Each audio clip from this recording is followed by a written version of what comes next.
warahmatullahi wabarakatuh. Alhamdulillah alladzi hadana li hadza wa ma kunna linahtadiya laula an hadana Allah. Asyhadu an la ilaha illallah wahdahu la syarika lah wa asyhadu anna Muhammadan abduhu wa rasuluh. Allahumma shalli ala Muhammad wa ala ali Muhammad.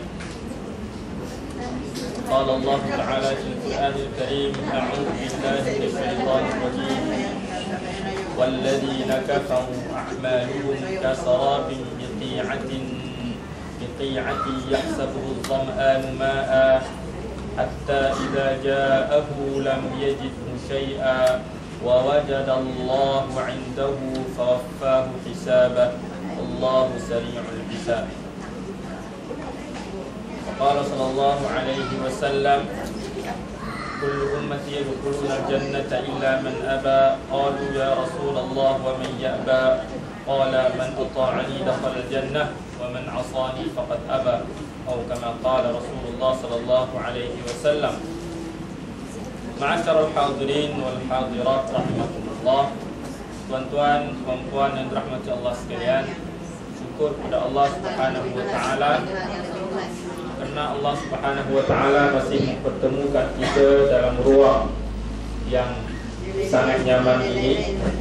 Allah Subhanahu wa taala masih lagi memberikan pelbagai nikmat kepada kita, masih lagi mengekalkan pelbagai kesihatan kepada kita, dan Allah Subhanahu wa taala masih lagi menetapkan dakwah, menetapkan hidayah, iman dan hidayah itu dalam diri kita. Sehingga pada saat ini, dengan kekuatan iman itulah, dengan kekuatan hidayah itulah, kita dapat hadir untuk kita bermuzakarah, untuk kita saling mengingatkan antara kita tentang hal akhirat, untuk kita saling mengingatkan antara kita tentang sesuatu yang sangat penting sekali, iaitu hal-hal yang berkenaan dengan apa yang akan ditanya nanti oleh Allah Subhanahu wa taala oleh malaikat. Pada hari ini mungkin ataupun hari-hari yang lain, hari-hari pengajian kita, mungkin kita boleh sebut tentang kita mengikuti kursus. Sekarang kita sebut ikut kelas, mengikuti kursus macam mana nak menjawab soalan malaikat. Jadi tiap-tiap hari Sabtu, tiap-tiap hari Ahad, kita ikut kursus. Kursus apa? Bukan kursus haji, tapi kursus macam mana nak menjawab soalan malaikat. Ini kursus dia. Walaupun soalan sangat pendek, siapa Tuhan kamu, siapa Nabi kamu, apa kiblat kamu, siapa saudara kamu, soalan bocor pun kena buat kursus dia. Dan kursus seumur hidup. Jadi kita mengikuti kursus untuk dapat menjawab soalan bocor malaikat.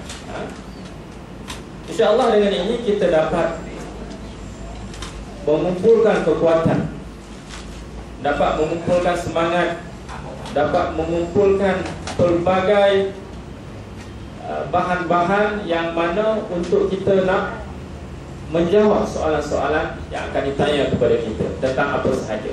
Di samping itu, untuk memberi kekuatan kepada kita dalam kita beramal seharian ini, untuk memberi kefahaman yang mantap kepada kita tentang kefahaman Islam yang sebenar, memberi kesedaran kepada kita untuk kita dapat amalkan Islam, bukan setakat semangat, tapi Allah Subhanahu wa taala memberi kesedaran yang betul-betul lahir daripada ajaran Islam yang sebenar.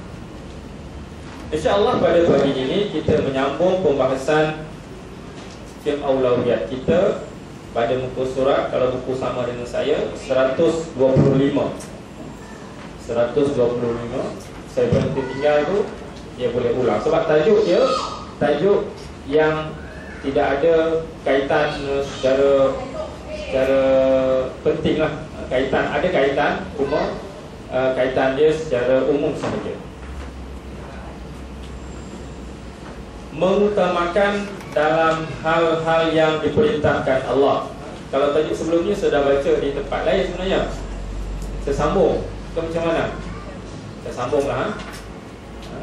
Pembahasan dia kalau sebelum ini tentang ilmu, tentang ibadah. Ibadah mana yang paling baik? Nak buat ibadah mana yang paling baik? Semayang ke, puasa ke, zakat ke? Yang mana paling baik? Sedekah ke? Kita tak tahu mana paling baik.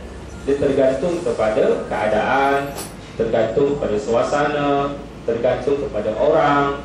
Sebagai contoh saya beritahu, setengah orang bagi dia sedekah itu baik dalam keadaan tertentu.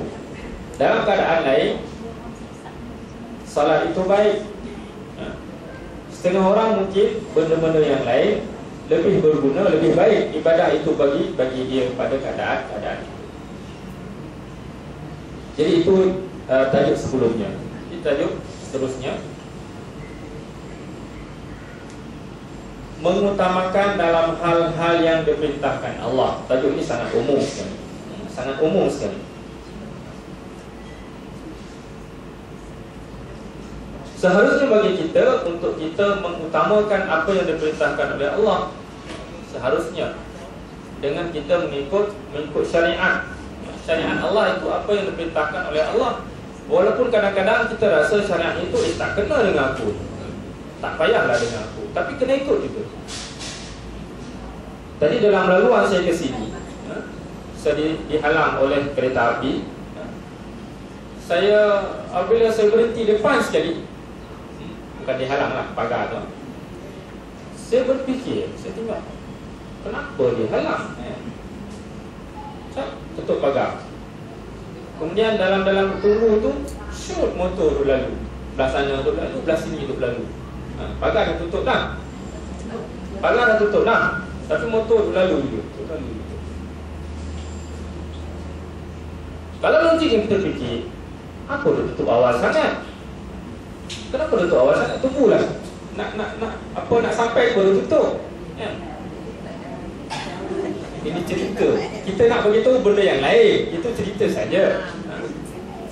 Kita nak beritahu benda lain. Patutnya kita rasa. Patutnya nak dekat-dekat ini 5 minit lagi ataupun lebih dari itu. Sedangkan apabila motor lalu tak kena pun, tutup apa tak kena pun. Kita rasa begitu. Jadi kadang-kadang syariat ini tak kena pun dengan kita.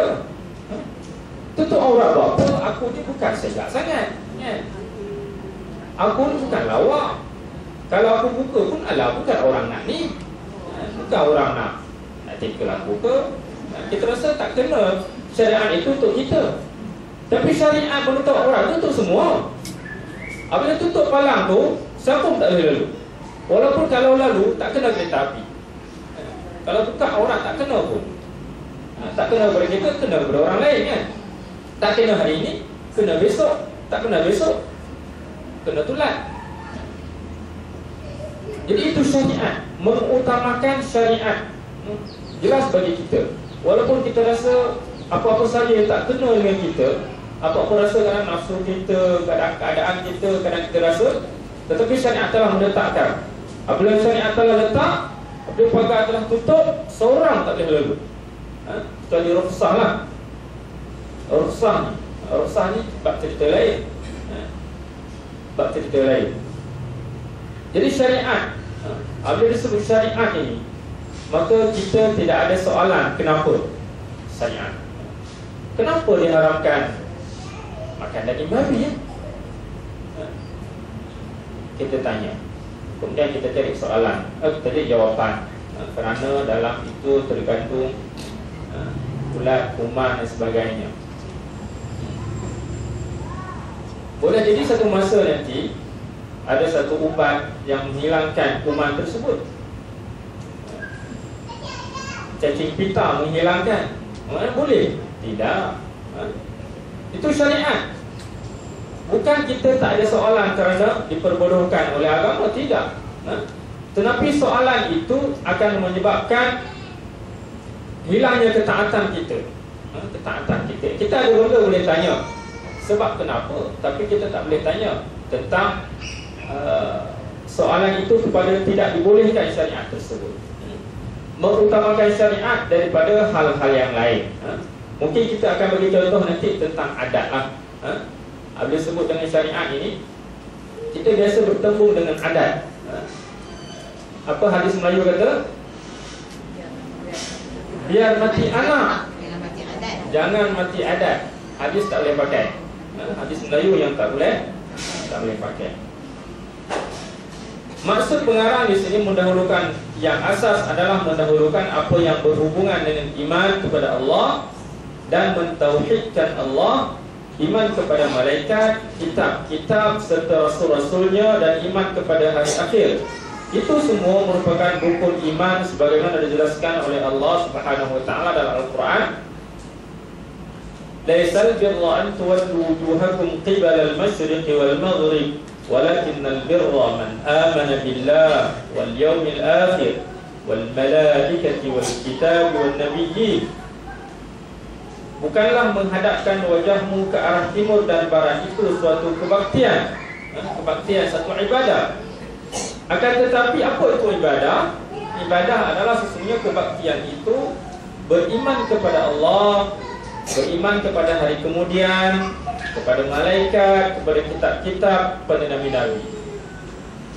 Bukanlah dengan kita salat banyak, dengan kita sedekah banyak, dengan kita itu kebaktian. Tetapi kebaktian yang asas, bukan kebaikan, bukan ibadah, tetapi yang asas sekali adalah iman. Perkara akidah. Perkara akidah adalah perkara yang sangat-sangat asas sekali. Dan Allah Subhanahu wa taala berfirman, maksudnya Rasul telah beriman kepada Al-Quran dan diturunkan kepadanya dari Tuhannya. Demikian pula orang-orang yang beriman, semuanya beriman kepada Allah, malaikatnya, kitabnya dan rasul-rasulnya. Mereka mengatakan, kami tidak membeza-bezakan antara seorang pun dengan yang lain dari rasul-rasul Allah. Dan mereka mengatakan, kami dengar dan kami taat. Mereka berdoa, ampunilah kami ya Allah, ampunilah kami ya Tuhan kami, dan kepada Engkau lah tempat kembali. Dalam ayat lain Allah Subhanahu wa taala berfirman,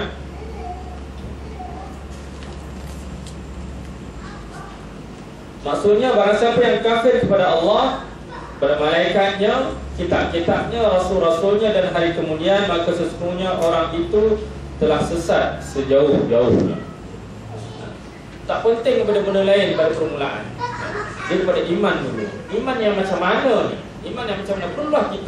Perlu tak kita nak mentalaah kitab-kitab tauhid sampai jadi PhD, sampai kita peringkat yang tinggi sekali baru diiktiraf tauhid kita,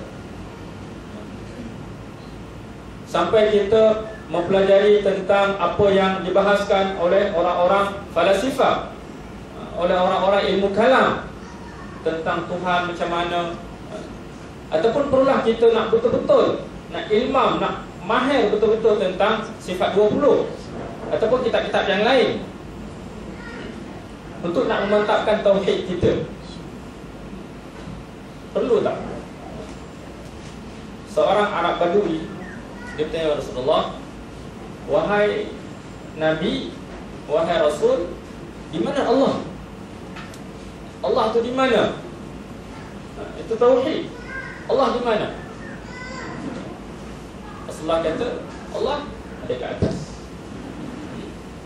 Soalan-soalan yang, jawapan-jawapan yang sangat ringkas sekali. Allah tu ada di atas. Itu tauhid. Peringkat orang Arab Badui itu cukup bagi dia cukup dah. Allah tu ada di atas. Allah ada di atas. Mana Allah menguasai semuanya. Tidak semestinya kita dapat mengkaji kitab-kitab tauhid yang besar-besar, yang pembahasan dia rumit-rumit sampai kita baca lagi tak faham, lagi baca lagi tak faham. Tidak semestinya untuk kita nak memantapkan iman kita. Asas kepada kita, apa yang disebut tentang iman itu kita telah jelas, dan apa yang bersangkutan dengan syirik itu kita telah jelas dan kita tidak buat, maka iman kita telah mantap. Iman kita telah mantap. Meskipun ayat-ayat tentang keimanan di atas tidak menyebut secara langsung tentang iman kepada qadar sebagai asas akidah, namun ia telah termasuk dalam kandungan iman kepada Allah. Iman kepada qadar merupakan peringkat kesempurnaan iman kepada Allah, keseluruhan ilmu Allah dan kehendaknya serta pelaksanaan takdirnya. Kesempurnaan iman-iman semuanya tergantung kepada qadar kepada Allah. Ini kalau pembahasan, kalau kita rasa qadar biasa, kita duk dengar selalu. Tapi boleh tak kita bawa iman itu ke dalam kehidupan kita? Kita nak bawa iman itu tentang qadar. Tentang qadar. Qadar dan qadar Allah dah tentukan dah. Kita balik kepada asas sekali. Tentang rezeki kita, tentang umur keluarga kita, tentang apa yang Allah bagi kepada kita, tentang apa sahaja kita tak susah hati. Tak susah hati. Tentang anak-anak kita, tentang apa sahaja ni kita kembali kepada qadar Allah. Kenapa Allah bagi aku miskin? Tengok orang kaya, kita dah usaha dah, kita dah buat macam-macam dah, ada miskin juga. Yang usaha itu penting. Tapi lah sekali Allah dah tentukan dah sebelum kita lahir lagi begitu kita. Itu tauhid yang sangat-sangat tinggi sekali. Dengan apa saja, dengan anak kita. Anak kita, Allah ambil anak kita, Allah bagi pinjamkan kepada kita, Allah ambil. Qadar Allah telah ditentukan. Allah dah tentukan dah sejak azali tadi. Jadi peringkat ini perlu dibawa ke dalam kehidupan kita. Apa sahaja, apa sahaja hati kita ni perlu dipujuk dengan iman. Perlu dipujuk, walaupun sedih perlu dipujuk dengan iman, perlu dipujuk dengan qadar ini. Apabila kita telah sampai kepada tahap ini, maka kehidupan kita sangat indah sekali. Kita tak susah dah. Allah bagi rezeki, alhamdulillah, kekayaan yang Allah bagi. Ada setengah orang bagi rezeki banyak, bagi rezeki dia macam-macam bagi. Rumah besar, duit, kereta, tanah, estate, macam-macam. Allah bagi rezeki dia harta. Tapi Allah tak bagi dia anak. Saya ada seorang kawan, dia memang banyak duit. Dia pensyarah, lelaki bini pensyarah, rumah banyak, harta banyak, kereta seorang tiga. Kereta seorang tiga, bukan kereta-kereta Koman di Suara, bukan. Semua kereta hebat, bukan made in Malaysia. Harga 300,000, 400,000. Dia kata kat saya, Masya Allah, Ustaz ni kaya, dia kata. Saya kata, dia kaya. Dia kata, anta lagi kaya, kamu lagi kaya, dia kata. Allah bagi saya harta banyak, kaya harta, dia kata. Tapi Allah tak bagi saya kaya anak. Masya Allah. Dia tengok saya anak 4 orang, dia kata, Ustaz bagi saya seorang. Allah tak bagi kat saya, dia kata. Tak bagi kat saya. Allah bagi saya harta banyak, macam-macam dia ada. Macam-macam dia ada. Setengah orang Allah bagi harta dia anak. Setengah orang Allah bagi harta ilmu, harta. Allah bagi dia harta, dan Allah bagi pelbagai keistimewaan tiap-tiap orang. Apa yang penting bagi kita, kalau apa sesuatu yang telah ditetapkan oleh Allah sebagai qadar kepada kita, kita kembali kepada iman tersebut, maka kita tak usah hati lah. Tak usah hati, usaha punya usaha, tapi tak boleh. Maka Allah Subhanahu Wa Taala telah tetapkan kepada kita begitu. Jadi akidah adalah asas kepada kita. Manakala syariat sebagai cabangnya, ranting. Allah menyebut, alam tara kaifa daraballahu masalan kalimatan tayyibatan kasyajaratin tayyibatin asluha thabitun wa far'uha fis sama' tu'ti ukulaha min amri rabbiha.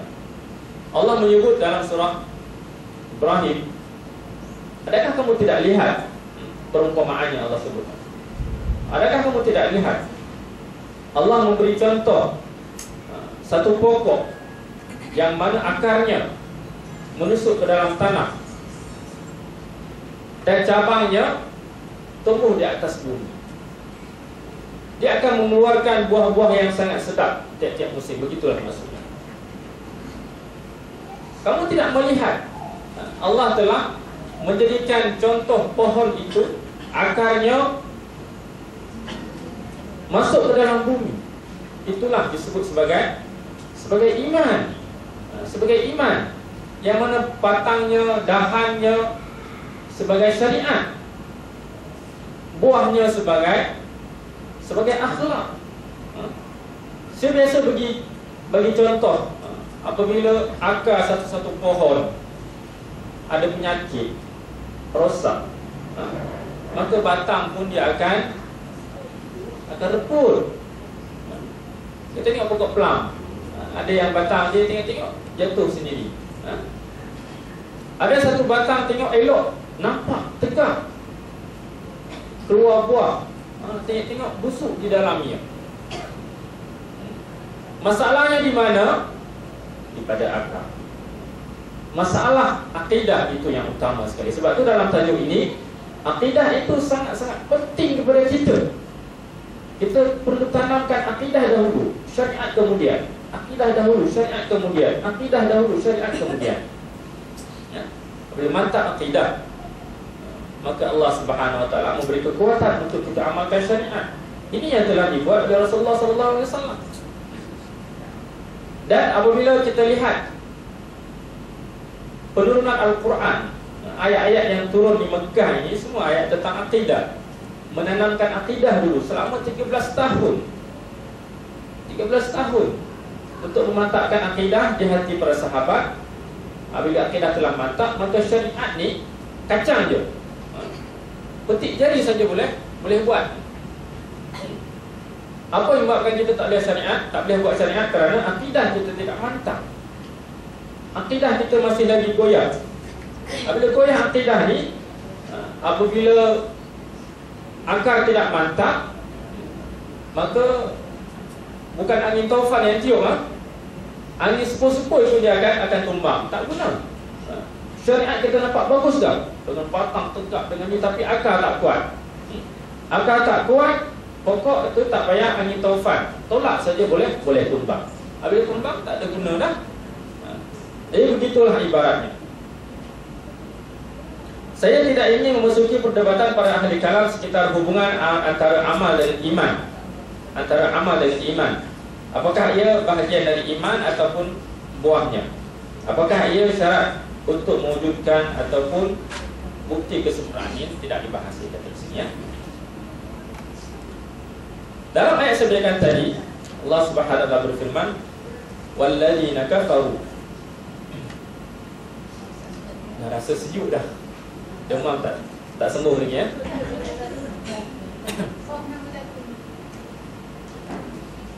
Nak off ke kepanasan nanti? Tak apa, off. Walladzina kafaru. Kita tengok ayat surat 126.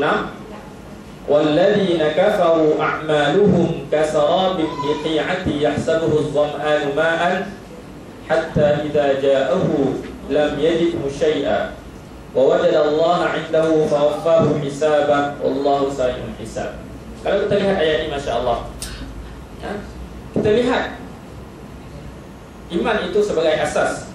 Orang-orang kafir itu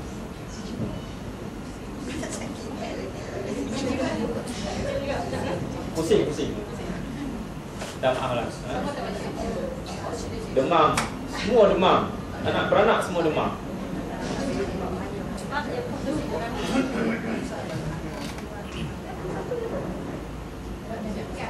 Orang-orang kafir, apa yang disebut orang-orang kafir, maka amal-amal mereka adalah laksana fata morgana. Fata morgana, tuan-tuan tahu kan? Perempuan tahu kan? Fata morgana, tak tahu fata morgana? Susah ni. Dari jauh, dari terik matahari kita nampak macam ada air. Macam ada air. Pergi dekat, tak ada air. Tengok dari jauh, sana pula ada air. Tengok tempat tadi kita berdiri ada, macam ada air. Macam ada air. Orang-orang kafir ini, Amal-amal mereka macam apa bahasa Melayu? Fata Morgana ni Ustaz?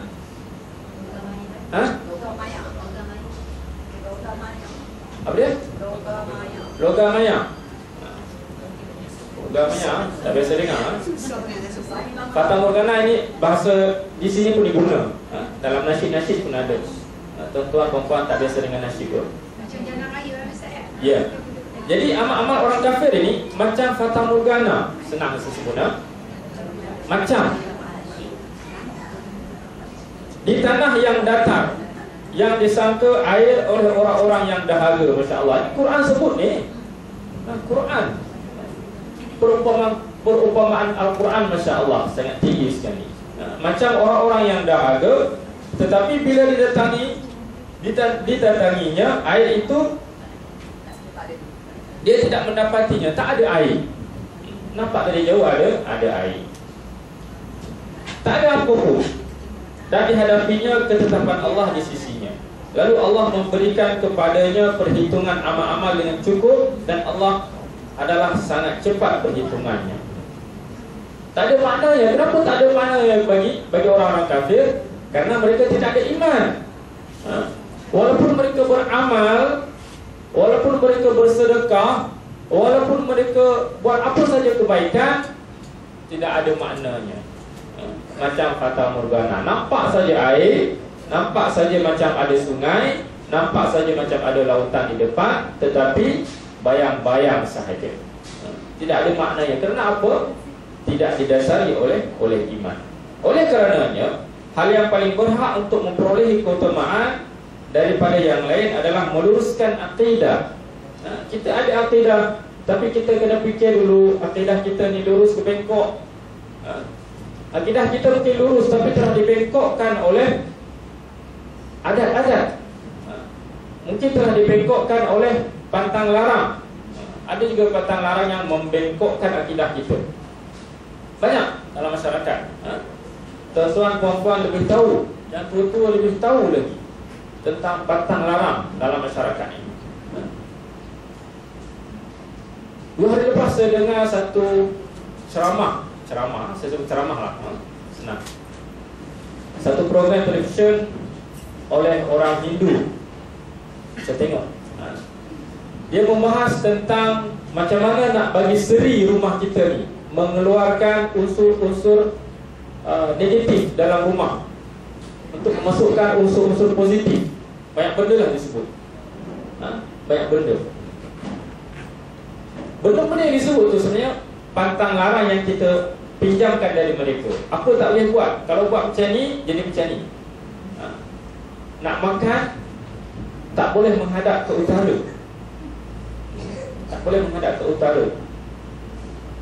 Karena utara tu dia kata ada satu tarikan yang macam mana, apabila tarikan itu sampai, maka dia akan masuk unsur-unsur negatif dalam rumah kita, menyebabkan kita muram, menyebabkan isteri bergaduh dengan suami dan sebagainya. Itu pantang larang tu. Kemudian ada benda-benda yang memang saya lihat, ini macam pantang larang Melayu. Ini yang membengkokkan akidah kita. Kepercayaan itu, kenapa? Kalau utara itu tak boleh, utara itu tak boleh, keburukan pada utara, apa salah utara itu? Macam angka lah, orang-orang Cina angka. Angka berapa? 4 kan? 9 orang. Angka itu sebutan daripada angka. Buanglah sebutan itu, ganti pada sebutan yang lain. Apa salahnya sebutan itu? Siapa yang buat sebutan? Dia juga kan? Bukan sebutan itu membuat diri dia. Sebutan itu yang membuat sial kepada dia. Buang sebutan itu, cari sebutan yang lain. Bagi Islam tidak ada. Itu semua dapat membengkokkan akidah kita. Kita tak sebut rosak, tapi bengkok. Apa bengkok ni? Allah sebut Allah, qul hadhihi sabili ad'u ila Allah. Sabili, jalan aku. Siratan mustaqim, jalan yang lurus. Tidak boleh bengkok. Tak boleh ikut jalan-jalan kecil. Tak boleh bengkok. Kerana kalau bengkok itu akan ada masalah. Jadi meluruskan akidah kita.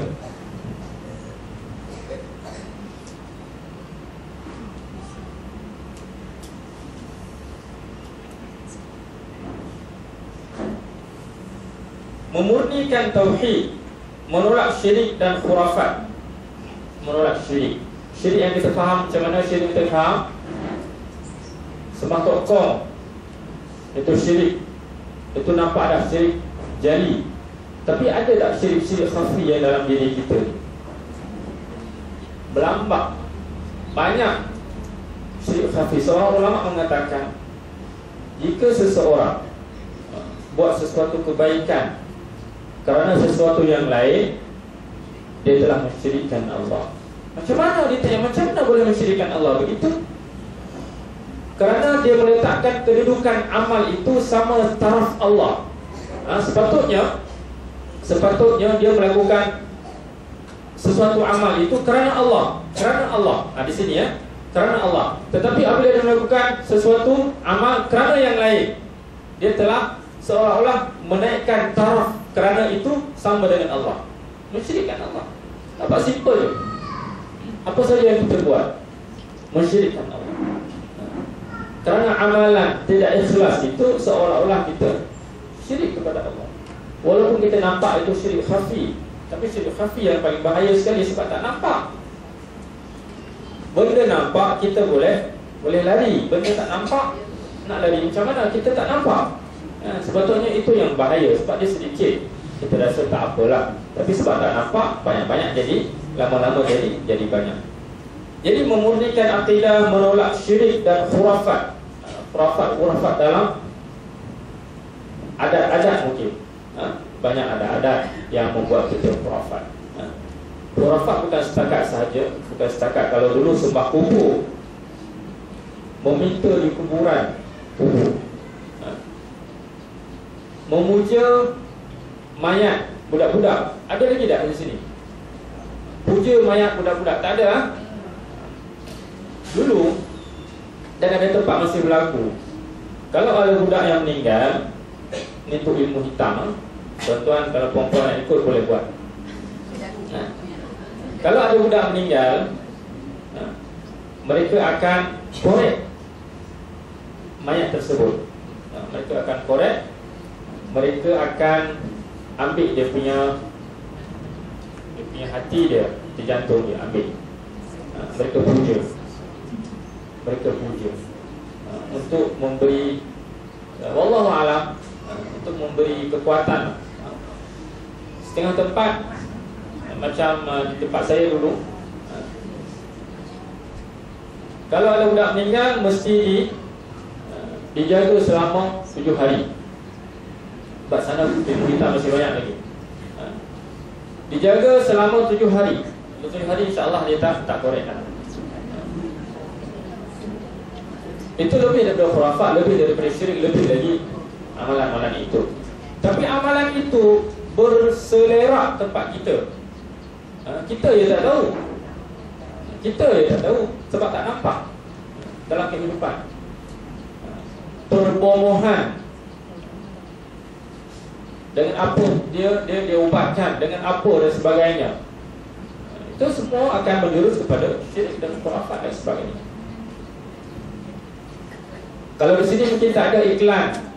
Iklan kalau di Indonesia, tuan-tuan, puan-puan kalau pergi tengok surat khabar, bomoh santet disebut.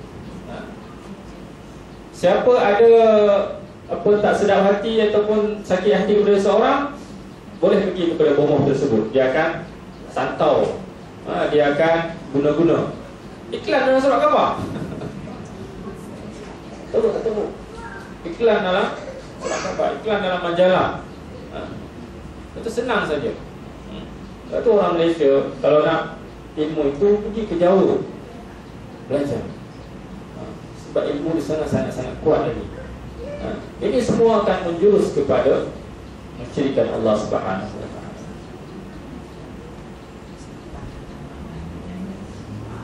Menanamkan benih-benih keimanan dalam hati sehingga ia bersemi dengan izin Allah sehingga kalimah tauhid la ilaha illallah benar-benar berakar dalam jiwa. Berakar betul kalimah la ilaha illallah. Sebutan yang sangat-sangat ringkas sekali, tetapi sangat-sangat besar tuntutan. Sebab itu Pak Cik Rasulullah tak bersebut la ilaha illallah. Kenapa dia tak boleh sebut ke? Boleh. Kerana tuntutan dia sangat-sangat besar sekali. Kerana apa yang ada dalam la ilaha illallah itu dia lebih berat daripada bumi dan seisinya. Lebih berharga dari bumi dan seisinya. Sebab itu dia tuntutan dia banyak. Ketahuilah, kata Ibn Qayyim, ketahuilah bahawa sinar la ilaha illallah akan mampu mengkoyak-koyak tumpukan dosa-dosa karena la ilaha illallah. Kita baca dalam hadis 40, Allah berfirman dalam hadis Qudsi, aku tak peduli, Allah kata, jika hamba-Ku memohon ampun kepada aku, walaupun dosa dia membunuh, melangit dosa dia, susul daripada bawah sampai ke langit, aku tak peduli, aku ampunkan dosa. Kenapa Allah ampunkan? Kerana kita ada la ilaha illallah. Kalimah inilah yang dapat mengkoyak-koyak tumpukan dosa serta awan kelamnya sesuai dengan kekuatan sinar itu. Lagi besar sinar iman, lagi dia kuat mengkoyak-koyakkan dosa. Jadi iman kita ni ataupun la ilaha illallah kita disebut dia ada sinarnya. Kalimah itu mempunyai cahaya. Orang yang memilikinya berbeza-beza, ada cahaya. Kalau kita ada satu alat untuk mengukur cahaya la ilaha illallah kita, mungkin kita nampaklah cahaya dia. Ada setengah orang cahaya dia kuat, ada kalanya kuat dan ada pula yang lemah. Tak ada yang mampu menghitungnya kecuali Allah. Tak ada alat nak menghitung. Kita boleh tengok daripada amalan sahaja. Di antara manusia yang menyinari kalimah itu dalam dirinya laksana matahari. Kalimah la ilaha illallah ini berseri kuat macam matahari. Ia kuat la ilaha illallah. Macam Sayyidina Bilal. Sayyidina Bilal, dia sanggup mempertaruhkan nyawanya kerana la ilaha illallah. Apa salahnya kalau dah Bilal? Tak apa, aku mengaku. Apalah salahnya? Dia boleh lepas. Dia tak ada jawatan, dia tak ada kepentingan harta, dia tak ada kepentingan apa sahaja, syarat serun, tidak ada. Apa salahnya untuk menyelamatkan nyawanya? Dan dalam Islam kadang-kadang itu dibolehkan. Kita berpura-pura menyebut dengan mulut, tapi hati kita masih tetap dalam iman. Untuk kita dilepaskan daripada penyiksaan, boleh. Tetapi Bilal tak mau begitu. Biarlah dia mati, kerana dia mau mempertahankan iman. Ini iman dia macam matahari. Kalimah la ilaha illallah dalam dirinya bersinar macam matahari. Di antara mereka ada yang menyinarinya di dalam hatinya laksana bintang yang gemerlapan, malam sedikit. Ini kita boleh ukurlah. Jadi kalimah la ilaha illallah dalam diri kita ni taruh mana cahayanya. Ada di antara mereka macam bintang, ada goyah sedikit. Di antara mereka ada yang menyinarinya dalam hatinya laksana obor yang besar.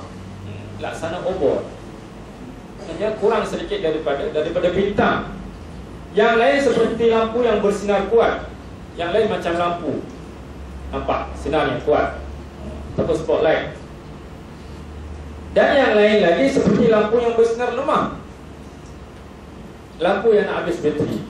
Ini ukuran la ilaha illallah.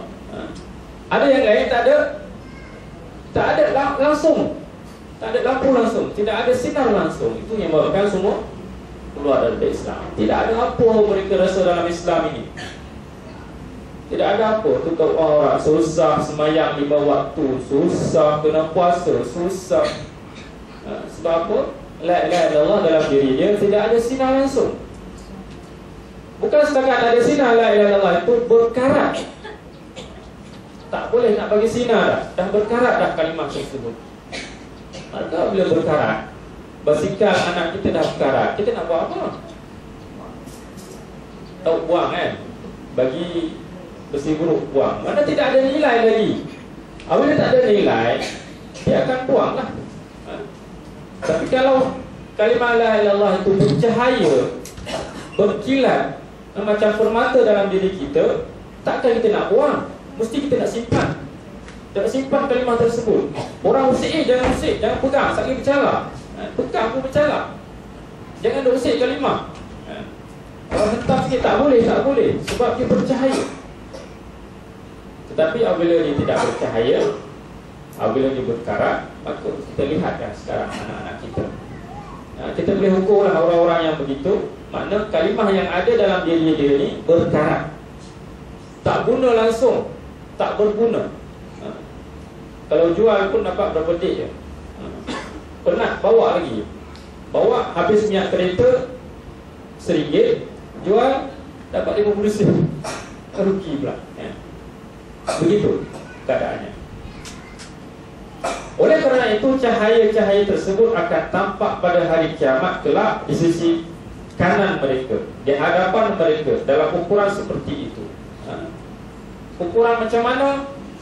Cahaya kalimah itu kita tahu, kita nampak nanti di akhirat. Dia akan berdiri tepi kita, akan berdiri sekeliling kita, menjaga kita, sesuai dengan apa yang ada di dalam hati mereka dari cahaya kalimah ini, sama ada dari segi ilmu, amal, pengetahuan dan keadaan. Terpulang kepada apa yang kita ada sekarang ini.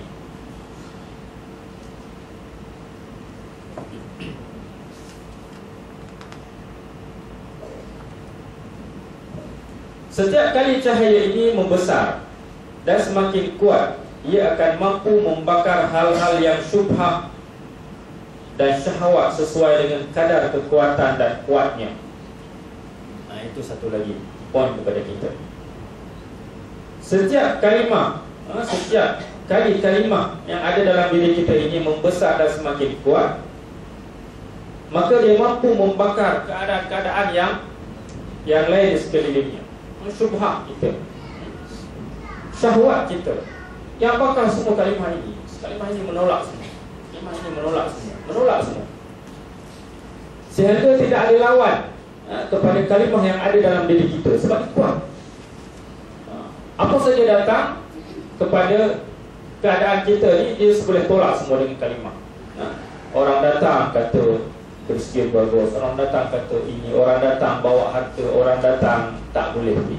Sebab iman, cahaya, kekuatan la ilaha illallah dalam diri kita ni kuat. Tak boleh nak lawan. Tak boleh nak lawan dengan harta. Tak boleh nak lawan. Macam Ustaz kata, Ustaz Faisal minggu lepas dia kata, di sini mungkin tak berlaku kalau di kampung-kampung, tapi di kampung orang asli berlaku. 10 kali dah masuk Islam. 10 kali dah masuk Islam. Maksudnya bila orang Islam datang masuk Islam, orang Kristian datang masuk Kristian, kemudian datang pula orang Islam bawa bantuan, masuk Islam pula. Sekali, 2 kali dia kata, Pak, jadi ini syur banyak 10 kali dah masuk Islam. Power lah, kita masuk Islam sekali je. Dia 10 kali masuk Islam, lagi power daripada kita. Apa masalahnya? Sebab kalimah itu tidak kuat. Orang bawa beras 5 kilo, goyah, la ilaha illallah, dia tak kuat. Tak boleh nak lawan beras 5 kilo. Tak boleh nak lawan serbuk teh. Bawa serbuk teh, bawa beras 5 kilo, bawa lah benda-benda yang boleh makan tak sampai seminggu, masuk Kristian. Kemudian datang lagi orang Islam, masuk Islam pula. Orang Melayu ada begitu. Kita tak nampak lah yang 5 kilo tu, tapi kita nampak yang besar. Kita nampak apa dia, sistem sekarang ni bukan 5 kilo, sistem. Berapa kali dah kita masuk Islam, kita rasa tak pernah keluar lah. Tak pernah keluar kita rasa. Tapi sistem, apabila sistem datang kita rasa begitu. Kita rasa begini, kita rasa begitu. Kita takut dengan keyakinan kita itu terkeluar kita daripada Islam. Mungkin kalau orang asli terkeluar dari Islam sebab 5 kilo beras 5 kilo. Kita dengan sistem yang datang kepada kita, tuan-tuan faham kalau satu sistem, dengan sistem yang datang kepada kita, apa sahaja yang datang kepada kita ni, dia secara hidup, bila datang dia terkeluar ataupun terjejas akidah kita, menyebabkan kadang-kadang kita rasa tak ada apa, aku masih dalam Islam, sedangkan kita telah terketepi, tak sebut terkeluar, terketepi daripada Islam, takut-takut terkeluar. Jadi ini masalahnya, kalimah itu tidak kuat dalam diri kita, tak kuat, tak boleh nak menahan. Apa saja yang datang kita tak boleh nak menahan, sebab kalimah itu tidak kuat. Apabila dia kuat, dia boleh bakar semua, dia boleh lawan semua syubhah yang haramnya, yang sistem yang tak eloknya, yang apa semua akan dilawan oleh kalimah yang ada dalam diri kita. Tuan-tuan, puan-puan, hadirin hadirat rahmati Allah sekalian, jadi kadar kekuatan itu tergantung kepada kuatnya cahaya, yang ada dalam kalimah tersebut. Sampai-sampai dikata di sini, hal itu akan mencapai suatu keadaan yang tidak ditemukan hal-hal yang syubhah dan syahwat tadi, tidak pula dosa-dosa, kecuali semua itu akan terbakar. Inilah keadaan yang bertauhid secara benar, yang tidak terpengaruh kemusyrikan sedikit pun. Terbakar semua yang datang kepada kita, syiriknya, tidak ikhlasnya, apa saja yang datang ni terbakar dengan sendirinya. Kenapa terbakar? Karena kuatnya cahaya, kuatnya kekuatan kalimah la ilaha illallah. Kalau tidak, kalau benda lain yang kuat, dia akan bakar benda ni, dia akan bakar. Kalau bulan puasa kita bagi contoh apa? Nafsu kan? Nafsu. Nafsu saya kata kepada tuan-tuan puan-puan semua, kalau bulan puasa, kalau sebelum bulan puasa, kita kena timbang dulu nafsu kita. Timbang dulu nafsu kita berapa kilo. Sebab tujuan bulan puasa untuk menekan nafsu, untuk memukul nafsu, untuk memijak nafsu, untuk tidak mempedulikan nafsu. Itu tujuannya. Tak makannya, benda-benda lain, tak boleh bercakapnya, tak boleh mengupatnya, tak boleh dan sebagainya. Tidak boleh membunuh nafsu, tapi untuk menekannya. Timbang dulu nafsu kita sebelum puasa. Jangan timbang badan. Ini nak puasa, seronoknya orang perempuan nak puasa. Kenapa? Biasa puasa 5 kilo dulu badan saya, tak payah makan ubat pun kan? Tapi bulan puasa timbang nafsu dulu, letak nafsu. Kita rasa nafsu kita, oh nafsu 50, 80 kilo nafsu saya, Masya Allah. Bila dapat 80 kilo nafsu, bermakna dia sangat sehat. Lepas puasa kita timbang pula sekali lagi, tengok 30 kilo tinggal nafsu kita. Daripada 80 kilo tinggal 30 kilo, bermakna kita telah berjaya memukul nafsu kita, mendera, bukan memukul sangat, mendera nafsu kita, sehingga nafsu kita ni apabila lepas puasa tak bermaya dia. Dia nak sesuatu tapi dia tak bermaya nak bercakap. Dia nak sesuatu boleh bercakap tapi tak bermaya nak melawan. Apabila tak bermaya melawan, maka dia boleh hidup, tetapi dia tak boleh nak mengajak kita kepada benda-benda yang tak elok.